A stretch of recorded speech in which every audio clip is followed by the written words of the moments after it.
So where are we like in the whole schedule of mini camp and everything?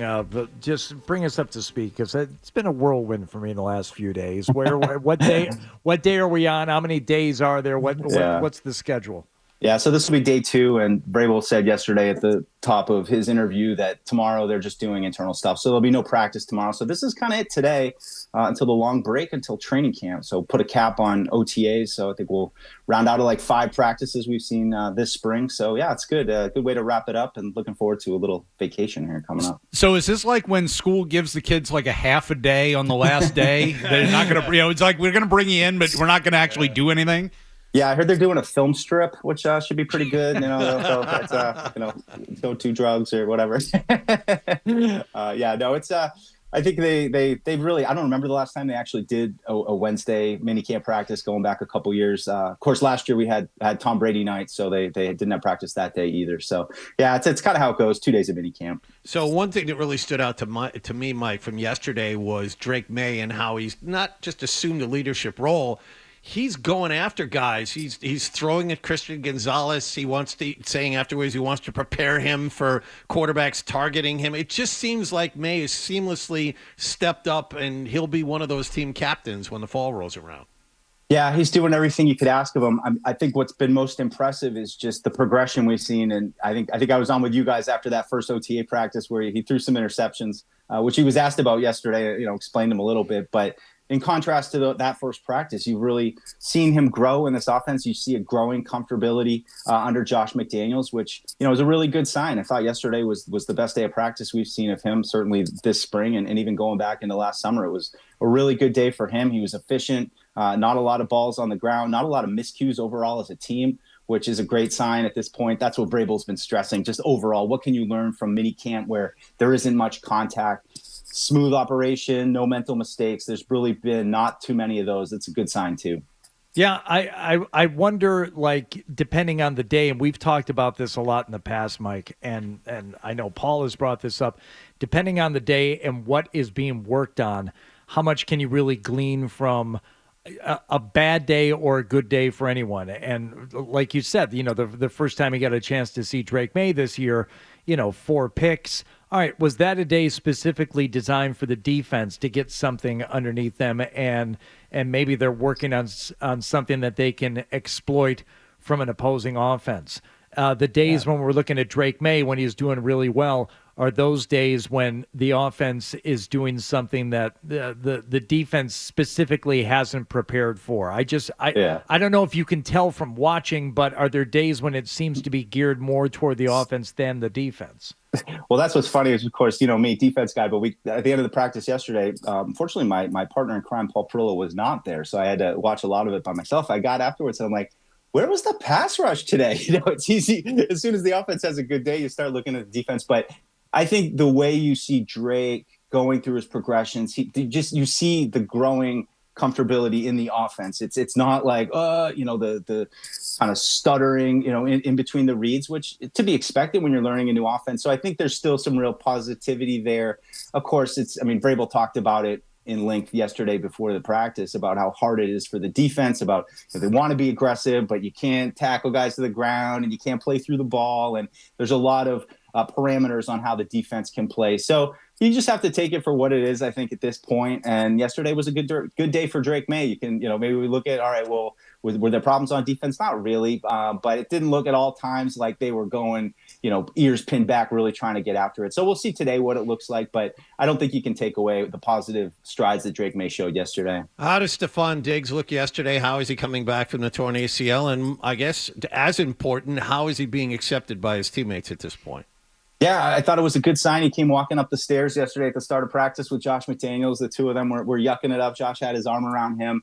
The guy looks still like an elite athlete. I've seen a few of those in my time watching practice, but even with the injury and the recovery that he's shown, it seems like he's really on track to come back sooner than later. I don't know what the timetable is. You can still see a little bit him flexing it out a little bit. You can still see that leg quite isn't as big as the other leg. So he's still working at it, but what I really like is just you see all through practice him talking to guys like Jalen Polk. Jalen Polk's still rehabbing a little bit, so they're working a lot together. But he really seems like he's showing a lot of leadership with that young room, and I think that's really what they needed after last year. And I thought one of the best signs yesterday was, he does some of the drills, but then when they do team stuff, he comes out and Kendrick Bourne popped in, and Kendrick Bourne had a really good day. So hopefully he's raising the level of play of all those guys and can really help that room get over the hump this year.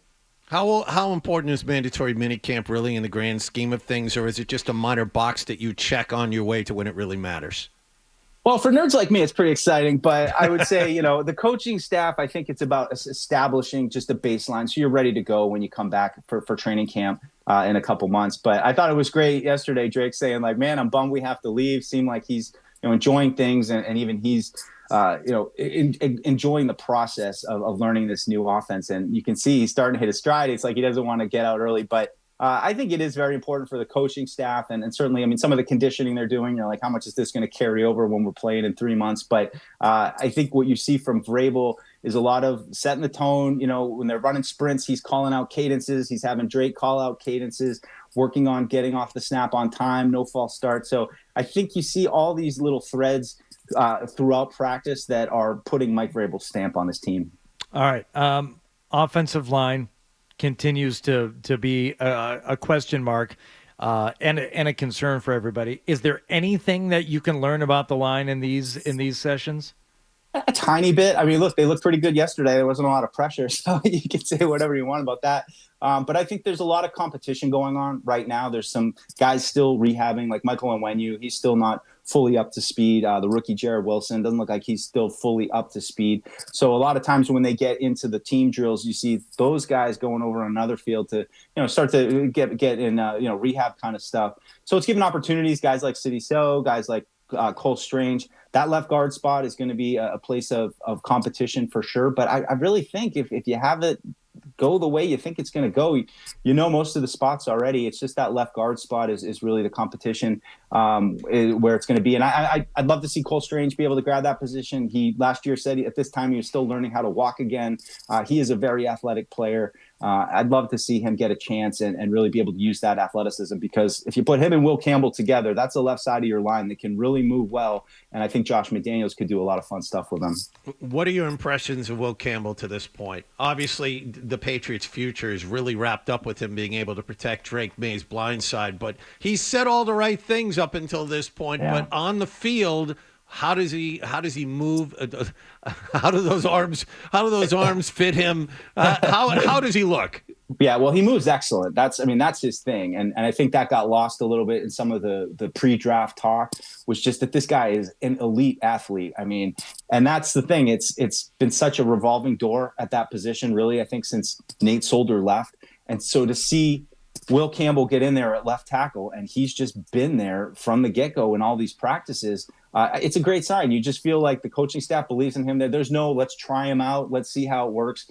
No, this guy looks like he's going to be their left tackle. He's looked good. There's been some he's looked better than others. He's a rookie. That's going to happen. But overall, it's just great to feel like, okay, we've got some stability there. Certainly he has to prove it. He has to play to a high level to maintain that job and to play to the level that the team's going to need him to at that important position. But it's a great sign. He's been out there every snap playing left tackle. And I think that's where he's going to end up for the season. Is it at all awkward when his teammates have to help him take his helmet off because his arms don't stretch that high? Well, what I feel bad for him is just that, the BC kid, Jack Conley, and then the other guy that they drafted from Missouri, Marcus Bryan, are two other tackles who are enormous. They're like 6'8". So standing next to them, you're like, geez, Will Campbell looks kind of small. But then you realize, no, this guy's like 6'6". He's legit size for a tackle. We'll see. Look, it's not going to be easy right off the gate. You got Max Crosby coming into town. So Will Campbell's going to have his work cut out for him, and he's going to need a great summer to get ready for some really tough tests right out of the gate and right through the season.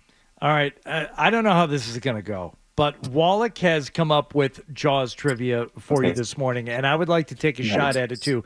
You're the guest, Mike, so you will have all right, the first chance to answer. But if you get it wrong or don't know the answer, I have the chance to steal. All right. Okay, fair enough. You ready? Because you're the Jaws expert. How many times have you seen this movie? I think the last count it was 864. Come on, three. Yeah, that was that. All right. I don't know how this is going to go either, but let's see. What was the name of the doctor that was paged over the intercom while Michael was in the hospital? I'm going to defer to Hardy on that one. I have no idea. deep dive. Dr. Young, how do you not know that? Dr. Young? How do you not know that? I mean, Michael wanted coffee ice cream. Does that count? No, for I'm anything sorry. else? That is incorrect. That's a negative. Sorry. From what state was the license plate that was pulled from the stomach of the Jersey, first shark? right? No, Louisiana. Oh, my God. What's wrong with you? How did you get that wrong, Deuce? I'm Sportsman's upset. Paradise, Louisiana. Came up. What day? He came up in the Gulf Stream from southern waters. It's like a whole thing. I got confused. I got confused. All right. You want me to stop here? You know what it is? No. I gotta get tell one you at where least. Deuce got confused because the Brody real and Jaws. Brody and Hooper start talking when they're talking to the mayor about the shark attacks in New Jersey. Probably. And Probably. that they said it happened before in New Jersey in like the early 1900s. Yeah. All right. go Right. ahead. Right. Exactly. All right. That's where he got confused. All right. A couple more here. What is the name of Amity's harbor master? Oh, it's Frank something. Yeah. Jeez, Wallace killing me. I mean, you did your work today. I don't know. What is it? I don't know. Frank Silva. Okay. We'll get half credit. I get half. Pretty good. I get Frank. All right. Couple more. What is the name of Chief Brody's eldest son? Oh, Michael. Yeah. Michael. There you go. That's right. That's easy. Yeah. And obviously, at the beginning of the movie, a young woman goes swimming while her boyfriend passes on the beach. She's attacked by a shark and killed. What is her full name? Christine Watkins? Yeah, we already gave him this one. I'm like sorry. I 3 didn't know months you were ago. on- Look, I didn't know that, but not bad. Those are the 5 that I had for. Not good enough for me though. I'm gonna be thinking about this all day during mini camp. The fact that you knew it was Christine Watkins the first time I asked you, that was very impressive. So, all right, well done. Awful job on the license plate out of the shark's I know. digestive Terrible. tract. What kind of shark was that they cut open? Tiger shark. A what? See, that's just Jaws humor between a couple. Oh, good. I'm glad we were here for that. Tiger shark. Coming up on the actual 50th anniversary. It's June 20th. Oh, I just know. looked it up, yeah. I know. We're supposed to Big go plans this summer. Big plans. supposed to go to Martha's Vineyard for a day and go to a meet and greet with the actor who played Alex Kintner. I don't know if we're actually going to make it. All right, Deuce, thanks for everything. We'll be talking to you again at some point, I'm sure. Thanks, buddy. If you like that clip, and how could you not? Check out more videos from Toucher and Hardy here. Point slightly up and to the left. For more Patriots analysis and opinion, hit this playlist. Point slightly down and to the left. And for the latest from the Sports Hub, download at 985thesportshub.com.